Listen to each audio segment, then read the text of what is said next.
In this epic conclusion to our North India journey, we arrive in Varanasi, the city at the very heart of Hindu spirituality.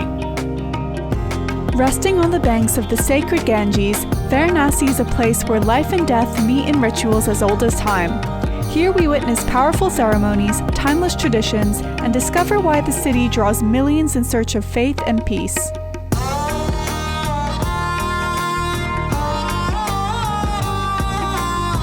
We step inside one of Asia's oldest and largest universities, join locals in prayer at Aarti Ghat, and visit Sarnath, one of Buddhism's most sacred sites where the Buddha first shared his teachings.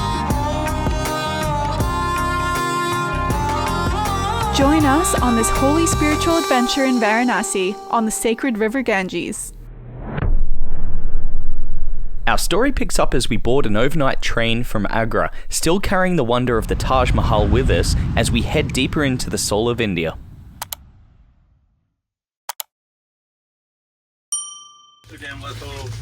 Miranda, how you doing? What? How you doing? Are you sending me pictures? No, What are you doing? filming it. Oh, okay. Hi. I'm doing well. You gonna say hi? Alright, this is our bunks for the night. What do you think of the train ride, Miranda? Didn't get much sleep, but I think we had it a lot better than our other fellow travelers. Yeah. It was a 12-hour ride, honestly. One thing we will say, if you're getting the trains, the overnight trains in India, make sure you take an eye mask and earplugs, which I was prepared for, but generally what happens is the other passengers don't really care too much about other people sleeping, so there'll be lots of noise during the middle of the night, light switches will come on, people start listening to music, whatever, watching videos out loud, so just make sure you're prepared for that. So we're now in the holy city of Varanasi, and we're going to go down to the ghats, check out the Ganga or the Ganges river, and see what makes this place such a spectacular pilgrimage spot for Hindus.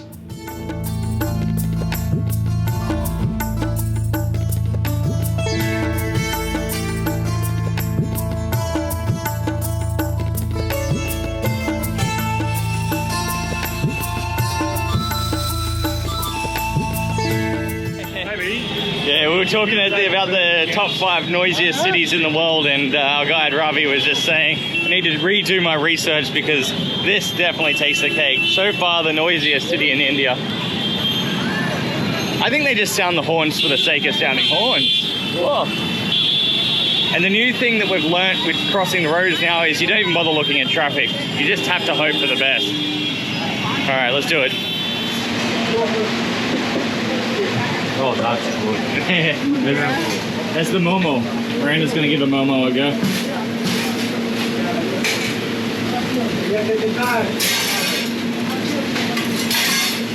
Good? Alright, I'm going to try one of those Momos. Yeah, very hot. Oh my god. It's delicious. It's reminiscent of our street food tour in Mumbai. Yeah. There we go.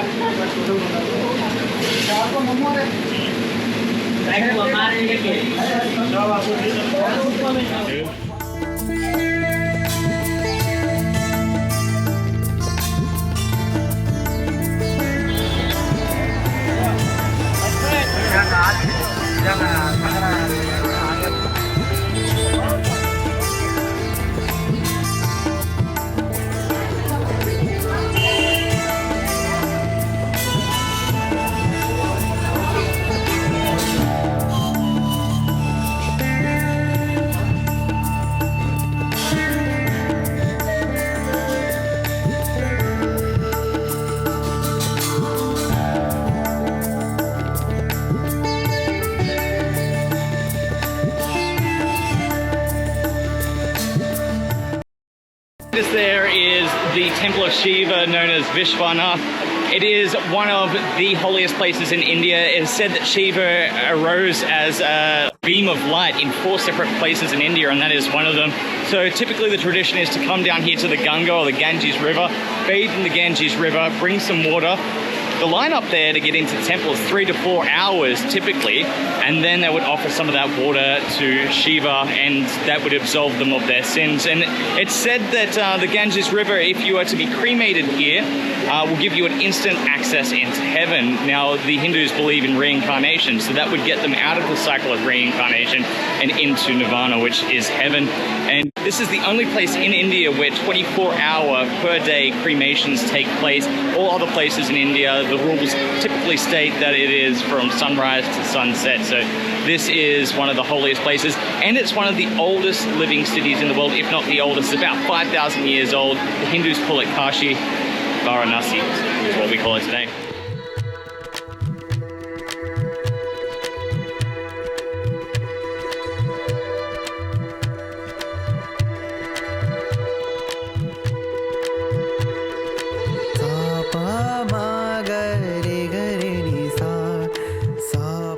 Head down to the Manikarnika Ghat, which is the biggest and most famous ghat where the cremations take place. We've just been told that we can't film down there, so I'm going to switch off the camera now and check it out. Let you guys know a little bit more once we have.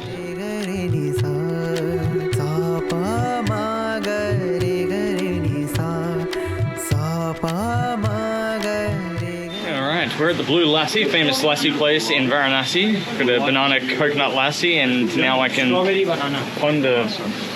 Now I can ponder what I was just witnessing down at the ghats, which was pretty confronting actually. So yeah, I'll eat this and have a think about it.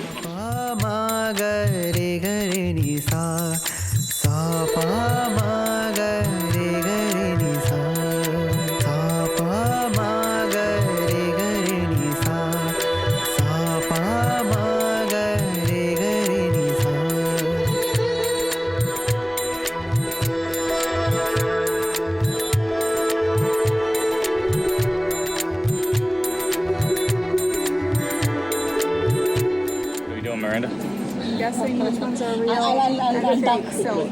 Real and fake silk. I've got like 5 to choose from. And the only this one's in the real pile. The only real way to tell the difference is to set it on fire. Why? Because they contain keratin, which is produced by natural hair, and it smells like burning hair.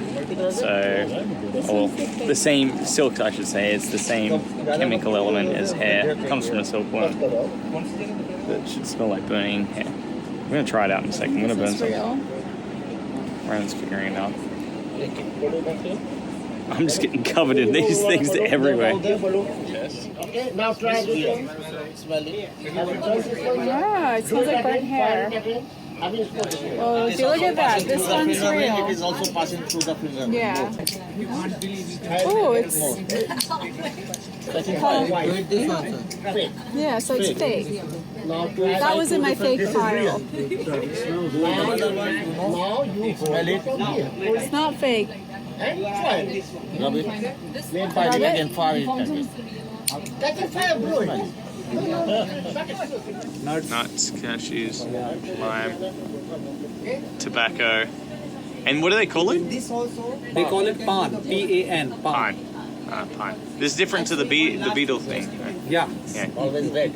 It's always red. You must have seen so many shops over here Yeah. in Varanasi.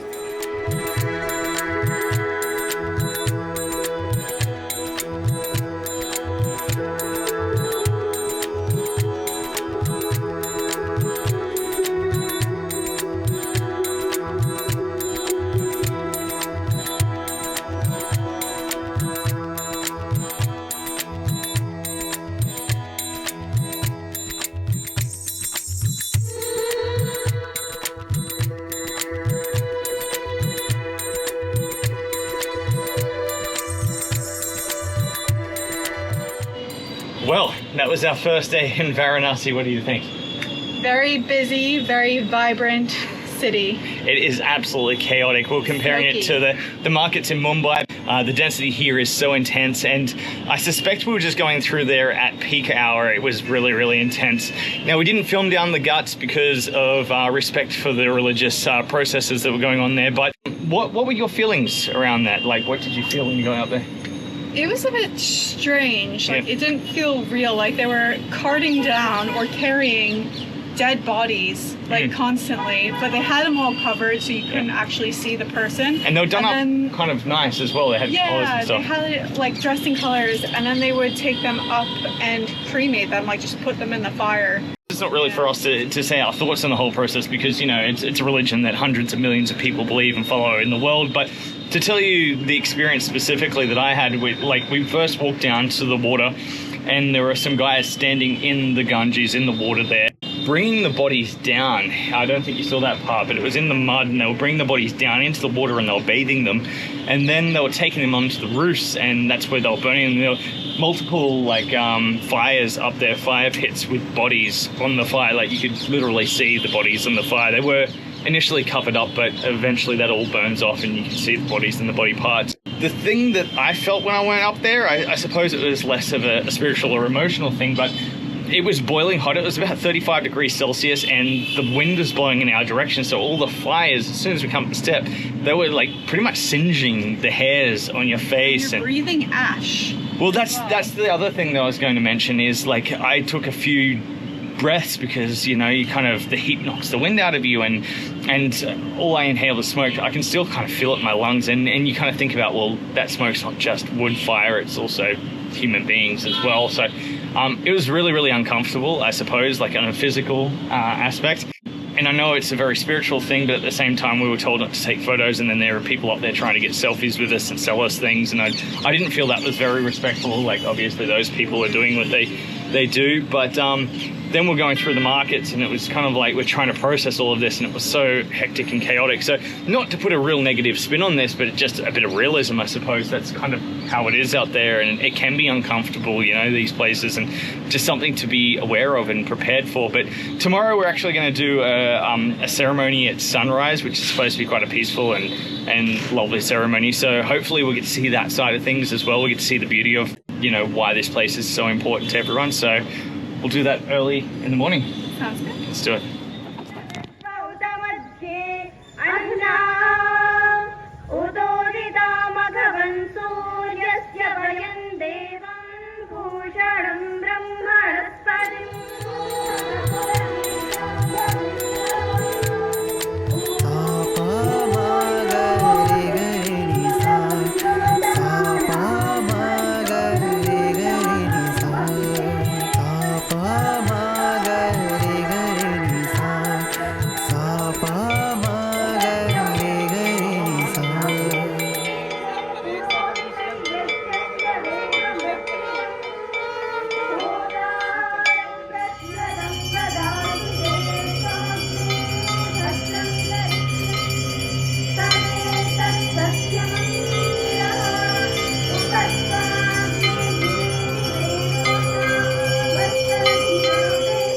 At the break of dawn in Varanasi, Aarti Ghat awakens to the soft glow of the Subah-E-Banaras, the morning Ganga Aarti. Unlike the grandeur of the evening rituals, this sunrise ceremony is intimate and serene, welcoming the first light of day with prayers, music, and devotion. Priests offer lamps, incense, and chants to Mother Ganga, while the rising sun paints the river in shades of gold.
The tradition honors both the goddess Ganga and Surya, the sun god, symbols of life, energy, and renewal.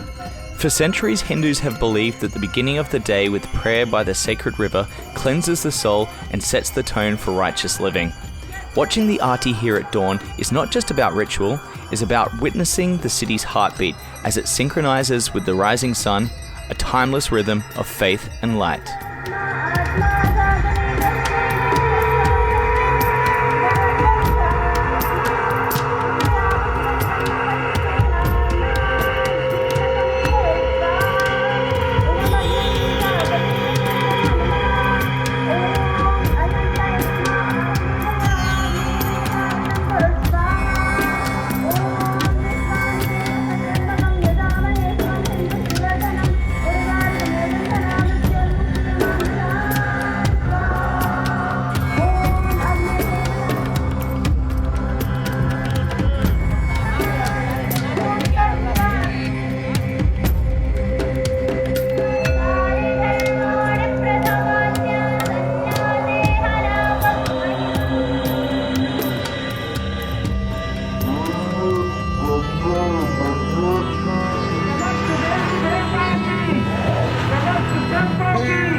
About that, pretty cool.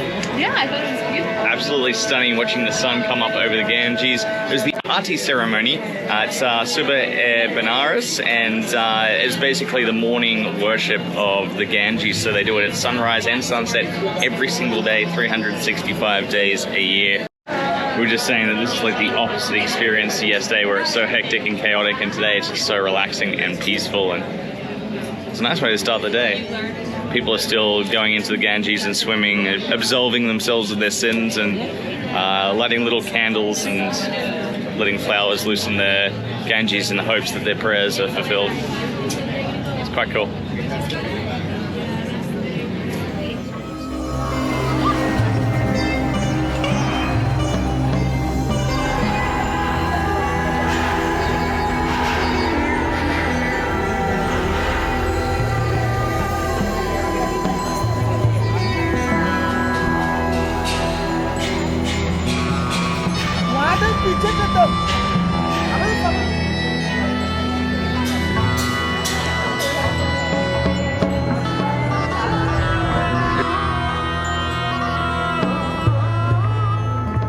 Stunning. We're about to go for a boat ride on the Ganges, which is funny because we were told that the boat rides weren't operating due to the water levels. You know, we're just at the end of the monsoon right now, and the water levels are so high they're flooding a lot of the ghats. But apparently some of the bigger boats are going, and we're going to go check it out.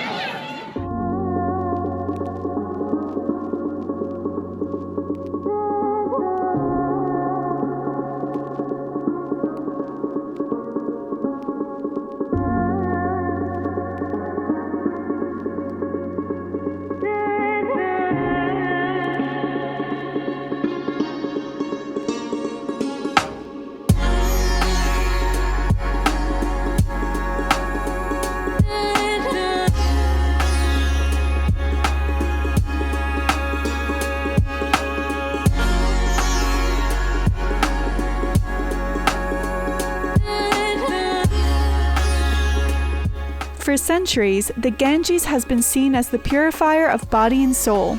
Pilgrims come here to bathe, to wash away sins, and begin anew. Each sunrise and sunset witnesses countless rituals of cleansing and devotion, binding daily life to the sacred river.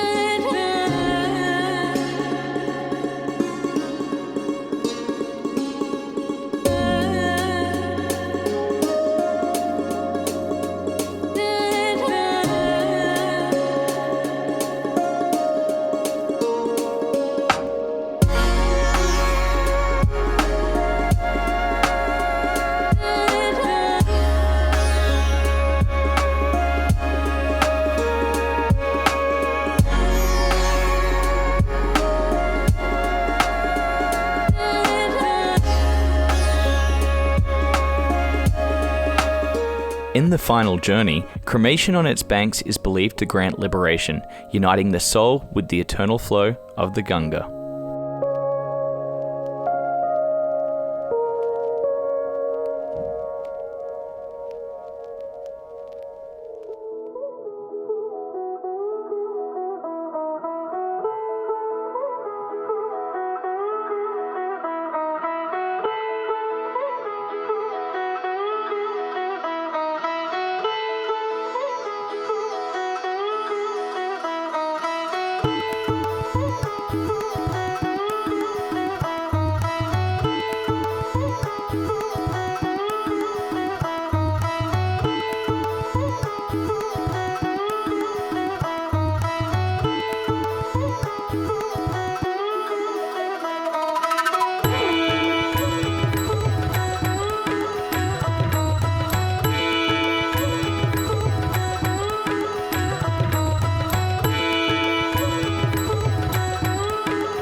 What do you think of that? Pretty cool?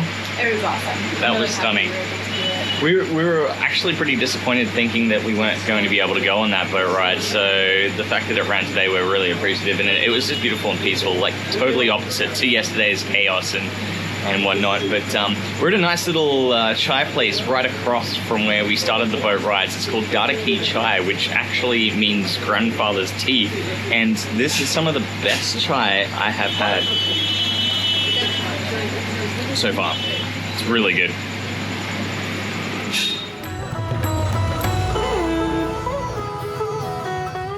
Finally got a chance to really sort of connect with the river. These ceremonies that we saw, or the ceremony we saw this morning, which we'll also get to see and witness in the afternoon, a little bit of a different experience, is them worshipping the Mother Ganga or the Mother Ganges. And if you look back historically, you know, the Ganges River has one of the highest volumes of water in Asia, so it has been a life source for the people living along the river system for thousands and thousands and thousands of years. The sad irony to that, and I was chatting with Ravi, the tour guide, about this before, and he said it's a little bit of a controversial topic, so hopefully, you know, I'm touching upon it in a way that doesn't really offend anyone, but the sad irony is that that life-giving that's come from the Ganges River is also, you know, now one of the most polluted river systems in the world, and some of it has to do with the fact that the ceremonies that take place, you know, dumping the ashes into the water are there, but also as well, the general pollution just accumulates in the area is being fed into that river system. There was a survey done in recent years where the government of India had set a threshold, and they had basically said that this is the level water needs to be at in order to be safe, and it's over 100 times more dangerous than the minimum safety level. So the water itself, even though people are in there bathing, and we saw them all bathing there and drinking the water, is really, really polluted, heavily polluted. And I actually was asking Ravi about this because I was curious as to how long this had been going on for, if this is something that's been going on for 100 years or whatnot. And he said really it's only been in the last 20 years. In the lifetime of the people that have been coming to these areas, they've noticed massive changes, and a lot of it has to do with the pilgrimage that comes here specifically to Varanasi. So anything downstream from Varanasi, the water is just, you know, not at safe levels to consume, definitely, and even for bathing, especially people who aren't used to that bacteria like us tourists, you know, if you swallow that water, it can cause all sorts of problems. I'm not sure what the solution is here. I know that there have been environmental groups that have been trying to clean this up. There is actually a very rare species of river dolphin that lives in these rivers as well that is critically endangered. So far, these efforts have not been really successful, you know, contacting local religious communities and also governments. Hopefully in the future we see things turn around, because coming from New Zealand, where for our Maori people in New Zealand, river systems are also sacred, they are respected in a way that pollution is actually a criminal offence, you know, if you're caught dumping into the rivers. And I'd love to see something like this for the Ganges, you know, one day to maybe witness this as a pristine river and still be able to protect the sanctity of the traditions, because their belief that they will, you know, ascend into the heavens, you know, it's not something you could particularly take away. But I'm not sure what the solution is, but it is a difficult thing, and it's also something that I believe needs to be mentioned when talking about the Ganges.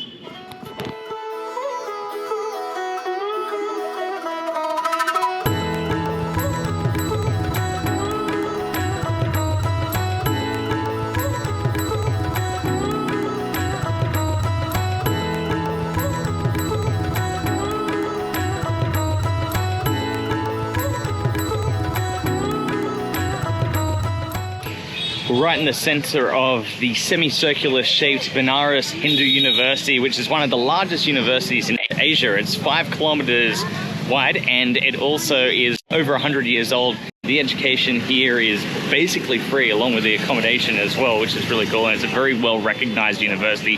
Obviously, you have to have really, really good grades to get into this university if it's well recognized.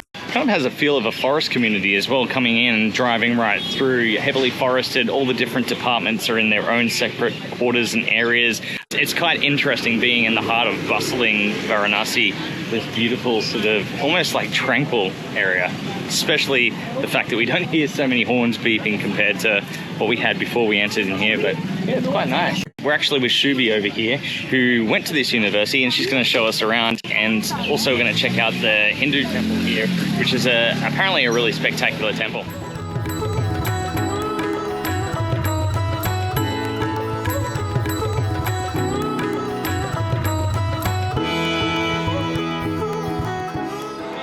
So we're about to enter into the VT, as Shubi was saying, the Vishwanath Temple. Really beautiful and serene, actually.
So this is Shubi the star. She actually was at this university. So what do you want to tell us about the university and the temple? So university has a lot to say. The oldest one, the area of this university is the maximum which you can find in India. 5 kilometers I was reading. And this university is actually constructed by the person. Yeah. By the donation money. He walked across the country and he found the donation and he constructed this. This university has each and every department. Like, you name it, this university has a department and the faculties. Yeah. When we come to the food of this place, so among the students is very much famous for the VT cafe. To Vishwanath, there is a temple named Vishwanath, and the cold coffee of this place is very much famous. That's what I was telling to share about.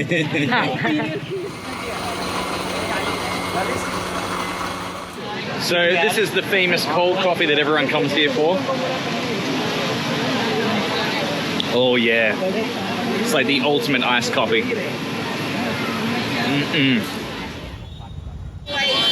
down here at the Asi Ghat to see the sunset ceremony, which is apparently different from the sunrise ceremony, slightly, so we'll see how it goes. Yeah, apparently when they light up the candles at the end, it's really, really nice. You can see them all on the water. Enzo, one of the guys we're traveling with, said he did that last time. He said it was probably even more beautiful than the sunrise, which is kind of hard to believe.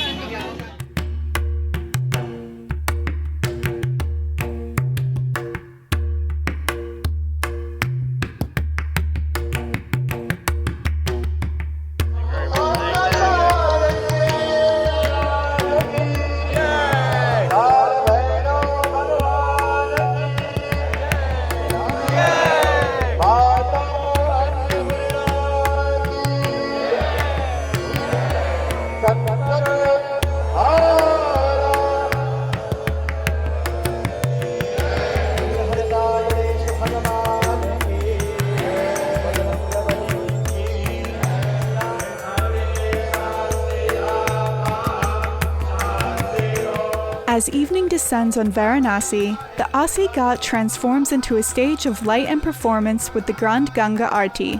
Unlike the quiet intimacy of the sunrise ritual, the sunset ceremony is vibrant and dramatic, drawing large crowds of pilgrims and travelers. Priests in flowing saffron robes perform the ritual in unison, lifting ornate lamps and circling flames against the darkening sky, while conch shells, bells, and chanting create an atmosphere of powerful energy.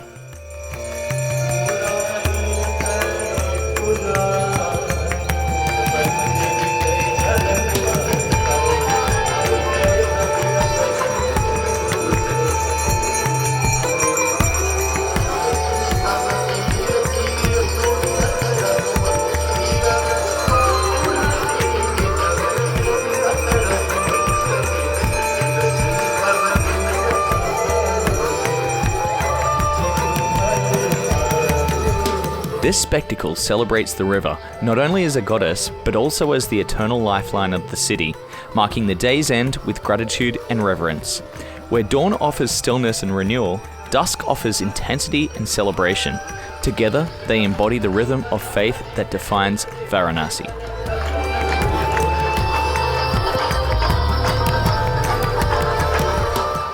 So we've got these little biodegradable offering candles to offer to the Ganges, to Mother Ganga, after the ceremony. These little kids come around and they sell them for 20 rupees each. And we did check, everything here is biodegradable, which is kind of nice. They've even got a little clay candle holder.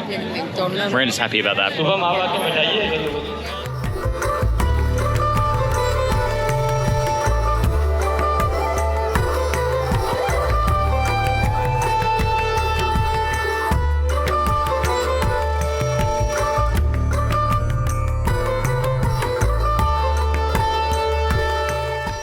We've travelled 20 kilometres north of the city of Varanasi to a place that is considered one of the holiest sites in the Buddhist religion. It's a place known as Sarnath, where in 528 BCE, the Buddha, at the age of 35 years old, after attaining enlightenment, came here and gave his very, very first sermon to his first 5 disciples. So this is considered one of the 4 holiest sites in the Buddhist religion, along with the place of his birth, the place where he attained enlightenment, obviously this place right here, and the place where he reached his death, known as parinirvana. So it's essentially a state after achieving enlightenment. Once you die, you achieve this oneness with everything. So this is considered one of the pilgrimage places in the world for the Buddhist people, and it's quite a spectacular place. So we're going to wander around this archaeological site right now, and then afterwards we'll go check out the archaeological museum.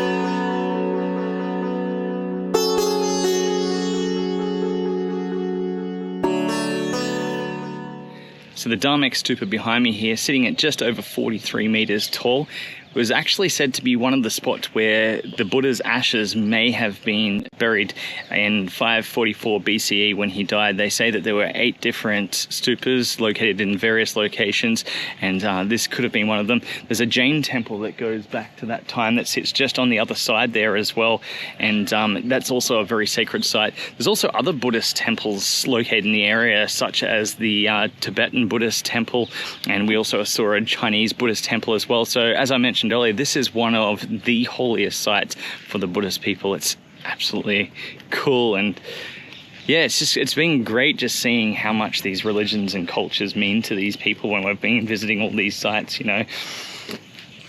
We're gonna go check out the museum now. Looks like it's going to rain as well.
visited a Sri Lankan temple and Bodhi tree, which in every Buddhist temple, as you may have seen if you saw our Sri Lankan videos, there's always a Bodhi tree, but this one's quite special because the original tree in which the Buddha sat under to attain his enlightenment, its sapling was taken down to the ancient capital of Sri Lanka, and it's the oldest living tree in the world, religious tree I should say, in the world in Sri Lanka, and the sapling here was taken directly from that tree, so it's quite a special place.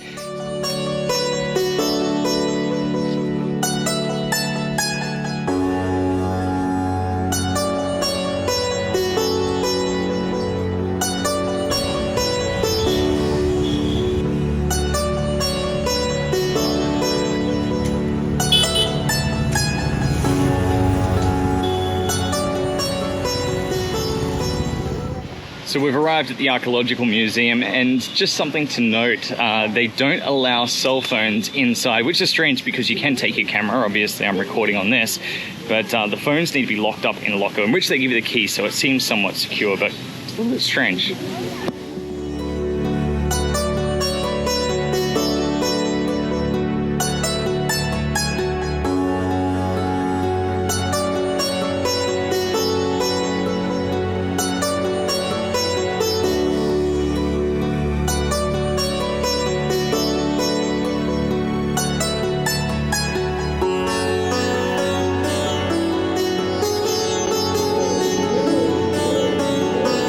That's interesting. We've got pigeons up in this culture in the museum.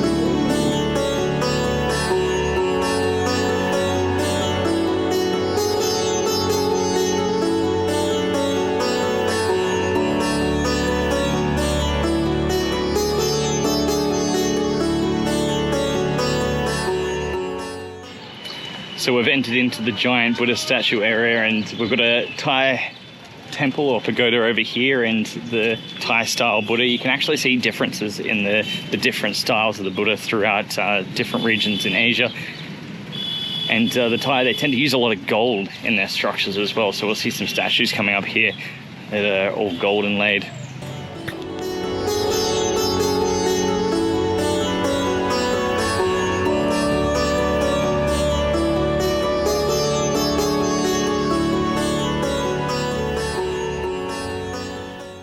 So when the Buddha was meditating to achieve his enlightenment, it was said that a cobra stood up behind him and with his frills actually protected him from the sun, provided him with protection. So you see this in a lot of the Buddha statues as well.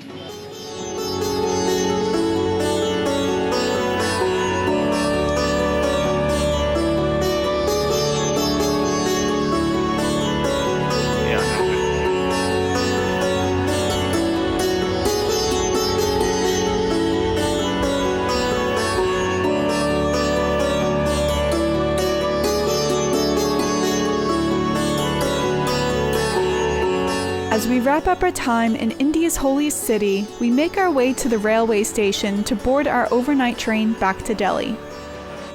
It's a very good idea. They need these all over India. Cool.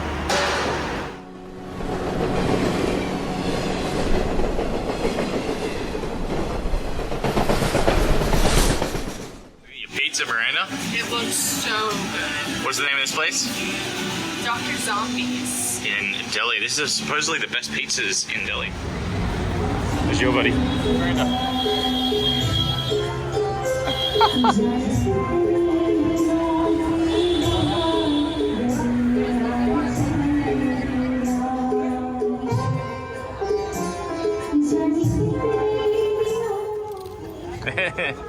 Alright guys, run! After a brief stay in Delhi, we say farewell to our intrepid family of the past 3 weeks and to the vibrant north of India, but only for now, as our journey is far from over.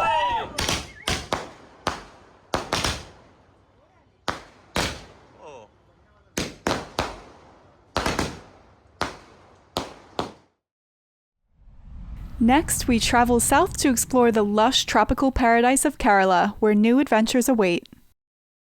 Hey guys, just a quick message. We really hope you enjoyed this video.